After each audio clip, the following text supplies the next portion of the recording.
नमस्कार मंडळी. तर आज मुलांसाठी अगदी हेल्दी हा उपमा बनवला आहे. त्यासाठी एका कढईमध्ये 1 चमचा तेल टाकून 1 वाटी रवा चांगला लालसर रंगावर येईपर्यंत भाजून घेतला. त्याच कढईमध्ये 2 चमचा तेल टाकून घेतलं.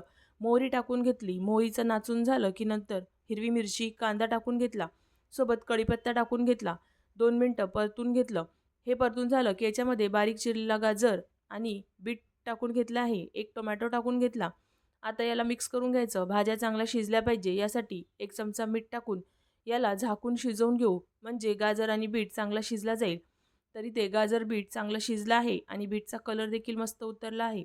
हळद टाकून घेतली आहे. हळद परत मिक्स करून घ्यायचं. नंतर भाजलेला रवा याच्यामध्ये टाकून घ्यायचा. याला 2-3 मिनिटं चांगलं असं परतून घ्यायचं. नंतर याच्यामध्ये गरम पाणी टाकून घेऊ. आता याला चांगलं असं मिक्स करून घ्यायचं. मिक्स करून झालं की आता आपण याला झाकून शिजवून घेऊ. 2 मिनिटं चांगलं झाकून याला वाफ येऊ द्यायची, म्हणजे रवा आपला चांगला मस्त फुलेल. तर बघू शकता मस्त असा हा हेल्दी उपमा तयार झाला आहे. तुम्हाला हा रेसिपी कशी वाटली मला नक्कीच सांगा. वरून तळलेले शेंगदाणे टाकून घेतले, कोथिंबीर आणि अर्धा निंबू पिळून घेतलाय. अगदी मस्त चटपटीत हा उपमा तयार होतो. रेसिपी कशी वाटली मला कमेंटमध्ये नक्कीच सांगा आणि व्हिडिओला लाईक केल्याशिवाय जाऊ नका.